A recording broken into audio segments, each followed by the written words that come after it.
Welcome to Learning Aloud, a podcast from the Organizational Dynamics community at the University of Pennsylvania, produced to inspire purposeful leadership practice and transform organizational experience.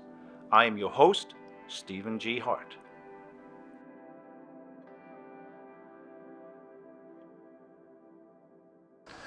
My guest today is Dr. J.T. Kostman. Dr. Kostman is currently leader of Applied Artificial Intelligence and Advanced Technology at Grant Thornton. He is also a data scientist, mathematician, and psychologist. JT's career path includes hunting terrorists for U.S. intelligence agencies, tracking criminal networks for the FBI, and leading the social media analysis for the 2012 Obama campaign. Before earning his PhD, JT worked as a paramedic, police officer, deep-sea rescue diver, and he led an elite scout sniper reconnaissance team with the U.S. Army Special Forces. He's a decorated disabled veteran who holds an active top-secret U.S. government clearance.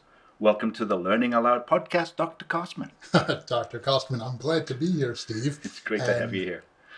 I've known you for a long time, and I always think of you as being like that guy in the Dos Equis beer commercial, the most interesting man in the world. Your career path and the unique direction it has taken has fascinated me. How did your life and career take so many interesting twists and turns? Yeah, thanks. And I wish you'd tell my wife how interesting I am. But I don't know that my life has really taken any more interesting or unusual a path than anyone else. I just happen to have some interesting employers. We all have these interesting journeys, and we've all had all these amazing experiences in the course of our lives. I've just made a habit and a commitment to following my passions and what I'm interested in. And so when I'm doing something and it's interesting to me, when I find the next thing, I'll move on to that. Great. Well, it is fascinating, and people should look you up and check that out. So let's talk a little bit about artificial intelligence then, because I often hear about the three most common philosophical questions asked about AI. Number one, is artificial intelligence possible? Number two, are intelligent machines dangerous? And number three, can a machine have a mind? So how do you answer these three questions? Well, the first question is an easy one. Is artificial intelligence possible? Of course, absolutely. We're utilizing artificial intelligence products and services every day. If you've ever had a chat with Siri or Alexa, if you have ever shopped on Amazon and had products recommended to you, if you have ever been treated in a medical facility or browsed online, you have accessed artificial intelligence. The problem is, I think, a definitional one. People aren't clear about what artificial intelligence actually is. We use the term so often that it's been decontextualized. It's lost meaning. Whether I agree with them or not, my peers, the press, and professional organizations tell me I'm one of the world's leading thinkers in applied artificial intelligence, and I'm not sure I know what it means. My best definition is artificial intelligence is getting computers to do the kind of stuff they do on TV and in the movies. And all kidding aside, that's actually a pretty good definition. We want our machines to be able to not have to be programmed explicitly, excruciatingly to do simple tasks. We want to simply tell them to do something and have them do it. We want to tell them, show me a picture of a cat. We want to tell them, make me an appointment to have my hair cut. We want to talk to them the way we would talk to a person and have that response. So is it possible? Absolutely. Now, is it dangerous? There have been a lot of people who've come out and talked about AI taking over the world and the rise of the robots, and is there going to be a Terminator? And let me say for the record, the only danger Arnold Schwarzenegger poses is if he becomes governor of California again. There's not going to be any Terminators, not going to be any dangerous robots. You're frankly in much greater danger from your toaster than you are from an AI. That's not what artificial intelligence is, and that's not what it does. Really what we're talking about are enabling systems to be able to require less care and feeding, less explicit instruction to be able to perform their tasks. The last question you ask, that's the toughie. Will AI ever evolve to the point of having a mind? It's what I call a three-scotch conversation. and one we should probably have at the beach sometime or around a fire. But it depends in large part on how you define mind and what is a mind. And I don't know that we have fully grappled with that problem on the human scale, let alone in the machines. That said, we're really carbon-based machines. And so why would a silicon substrate be any different? If we have a mind and our mind is an eminence of our brain, we can certainly create artificial brains. And if we have an artificial brain, why can't it lend itself to mind? The mechanisms are actually the same. Artificial neural networks, which are what enable modern machine learning, deep learning, artificial intelligence, are actually utilizing the very same mechanisms that we use in the brains of pigeons, puppies, and people. So why can't we also evolve those capabilities in our machines? Mm. Well, I know that you are recognized now as a leading industry expert in the field of applied artificial intelligence and computing.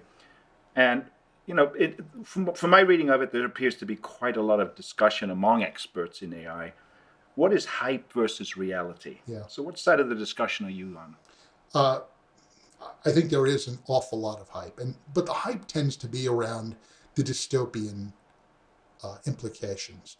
I have great deal of regard and respect for Elon Musk. Elon, though, is leading a lot of this hyperbolic conversation around the dystopian possibilities. I'm actually working on an article right now that's tentatively titled 18 Reasons Why, when it comes to AI, Elon Musk is full of beans. And I might have to change the title to 25 Reasons because, the things he's talking about, and he's making, and a lot of these people are making the analogies and the comparisons that are just unreasonable. They talk about, well, what if and what happens when AI evolves to X? No one is focused in any of these conversations, particularly with the fear-mongering about what AI can do today.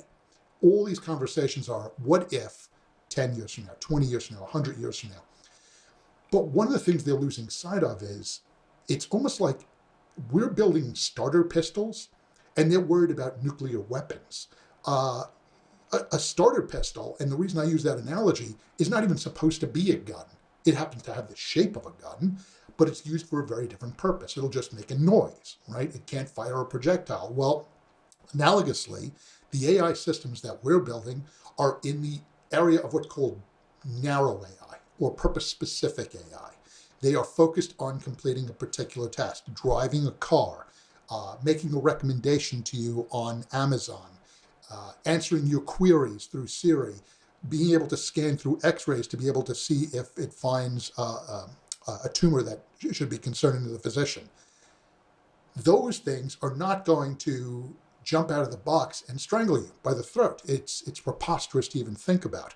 And so I really, other than for headlines, for excitement, because people tend to love drama, there's really no reason to even engage in those conversations. Most of the people who do what I do, when we hear that conversation, we roll our eyes and shake our head and go on to the next thing. Right, but maybe in today's social media networked environment, perhaps some of the hype is driven by experimentation that people are engaged in AI field. Is they are essentially, like we're doing here, learning out loud with some of their experiments. And I think that's absolutely true. And look, people are always and have always been afraid of the unknown.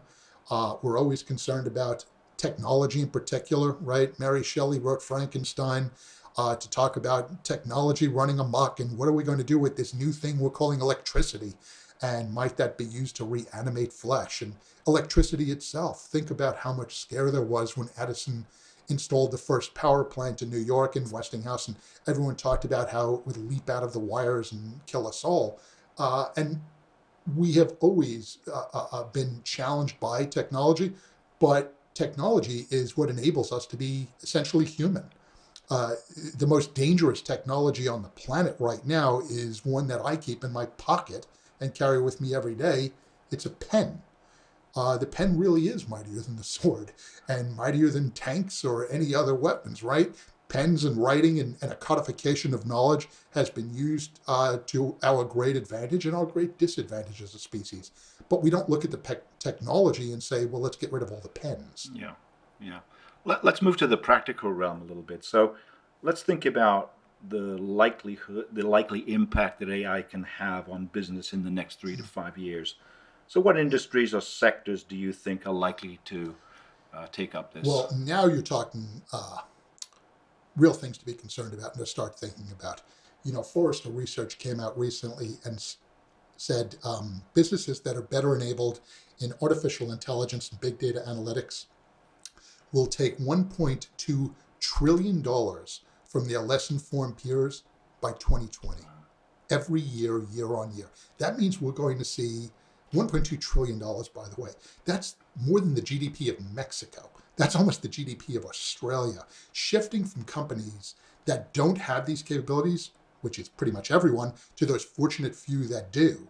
And we're going to see that happening within the next couple of quarters, within the next 5-6 quarters. We're going to see that shift. We've already seen it start. We will see thousands of companies that close as a consequence of not being better enabled. We will see millions of professionals displaced because they haven't really gotten the ticket and understood how they can evolve themselves, their careers, their professions to be able to keep pace. These are going to be more rapid changes that have a more profound impact on the economy than anything we've ever seen before. So let's talk about that aspect of preparation. That you Mm-hmm. talked about people who are not there. What do you think people need to do in order to prepare themselves for this impact? Yeah, Douglas Rushkoff wrote a book that more of a polemic than a book titled "Program or Be Programmed," and I think the title really captures a lot of the thinking. Being able to code is not just a language, and we talk about computer languages because they are a language. They have a grammar and they have a syntax and they have a structure, just like any other language. It has become far and away the most important language in the world, with the possible exception of mathematics. If you can't code, if you can't understand how the computers are understanding, and by the way, I'm not talking about you need to spend weeks and months and years to learn the code. You can learn the essence of coding in under an hour. Frankly, you can learn everything you really need to know, the quintessence of it, in 5 minutes. It's not that complicated. But if you understand that, you understand how the computers think, and then you can start to understand how they can do what they do and how they do. The people who succeed in the future will the people who don't sit and fret about what the computers might do, but the people who learn to work with them, who are able to evolve into, think of it as symbiotic relationships with these machines. But again, that's something that people have always done, right? I recently was talking to a group of accountants, and they were all fretting and worrying about this new technology because book came out recently and said that the accounting and the auditing professions will be wholly obsolete within the decade. And I think, by the way, I think that's absolutely wrong. I think it'll be much shorter than that. I think it'll be about 3 to 5 years. We will see much of the profession obsolete. And so they were panicked and asking, well, nearly panicked and asked me about it. And I reminded them that accounting has been at the forefront of leveraging and using technology since the beginning of recorded time. Accountants and bookkeepers are the ones who actually invented writing. And we went from writing to the use of the abacus, to adding machines, to the wheel, to slide rules, to onto calculators, onto computers. Most of the people who have worked with computers and accounting remember Quattro Pro and Lotus Notes. We evolved, we moved on, we came to better technologies, and we learned to work with them more effectively. That's going to be true across all professions increasingly. Mm. An area of business where I think AI is already having a big impact is in the area of sales and marketing. Mm-hmm. And I read an article you wrote recently titled "AI is Revolutionizing Marketing, Sales, and Advertising." And a quote from your article was interesting to me. You said, "If you want to craft meaningful messages that viscerally resonate with your target audience, you need to move beyond demographics, psychographics, or simple behaviors. You need to concern yourself less with what they are and more with who they are." So, how is AI replacing this more traditional approaches we have used for doing things like market research, predicting consumer behavior, and so on? Yeah, what I find really interesting about that arena in particular, and that's one of the reasons it attracted me, is I don't think that I've discovered anything. I think we're rediscovering this. There's a favorite quote of mine by Marcus Tullius Cicero, one of the great orators of all time, who once said, "If you wish to persuade me, you must think my thoughts, feel my feelings, and speak my words." Well, he was exactly right. We just lost sight of that. We forgot that if we really want to persuade people, if we want to convince them, if we want to sell them, if you will, on our idea or our product or our service or the experience or whatever we're proffering, the key to doing that is understanding who they really are, not what they are. What they are is a male, a Minnesotan, a mom, a millennial. So what? That doesn't really tell us anything. What we want to know is substantively who they really are. There's this wonderful scene in a movie I'm very fond of, Amistad. And in the movie, a gentleman who is an abolitionist, played by Morgan Freeman, comes in, he's meeting with the former president of the United States, John Quincy Adams, being played by Anthony Hopkins. So, of course, you've got a pretty good scene here, right? And so Anthony Hopkins, John Quincy Adams, asked this abolitionist about his clients that he's representing. And he's representing these people who mutinied or created this insurrection, who fought back for their freedom aboard the slave ship Amistad. And so he says of them, Morgan Freeman says of them, well, they're Africans. And he interrupts him and he says, wait, I didn't ask you what they are, I asked you who they are. And he's confused. What do you mean? And he said to this abolitionist, well, you're from Georgia. Does that sum you up? You're a Georgian? No, you are. And he talks about who he really is. You're a black man who has devoted his life to this cause, and that's who you are. What we're doing with artificial intelligence now is we're according the audiences the respect of listening to who they really are, what they really care about. Some people are concerned with that. To me, frankly, I see it as true respect. You and I are old enough to remember a time where we shopped at local merchants, and those local merchants knew us. They knew who we were. They knew where we worked. They knew what we cared about. They knew what we liked. I think most consumers miss that. I think most consumers miss being paid the respect of people caring enough about them. Now, there is a line, and you don't want to cross that sort of creepy threshold. But I think what most of us get frustrated with is being ignored, not with being paid attention to, not with being cared about. So you see AI as being almost a partner with the human side of the world and society, right? I absolutely do. I think that we are the species that augments. We were born naked, alone, and afraid, right? It's clothing and eyeglasses and iPhones and all these things that allow us to be more human. And AI, used properly and used in these contexts, is doing just that. You have these technologies that are enabling us to do more of what we otherwise might not be able to, or certainly not as effectively, efficiently. Right. So when you think about the future of this field, what comes to your mind as you think what's naturally next in the order of things?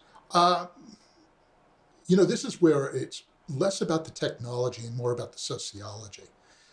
This is less about the AI, artificial intelligence, and more about IA, intelligence augmentation. This is more about how do we as a species grow up a little bit and learn to partner more effectively. And we've done that with every new technology. I have an article at home that I'll go back and reread every once in a while, and it talks about an auto pedestrian accident. And you may have heard about this, right, where the automobile ran over and killed a woman with a bicycle. And as a consequence, the article is saying we should ban this technology. That article is from the 1800s. I might not have mentioned. It was the first auto pedestrian accident in New York, and the technology they were talking about banning was the car.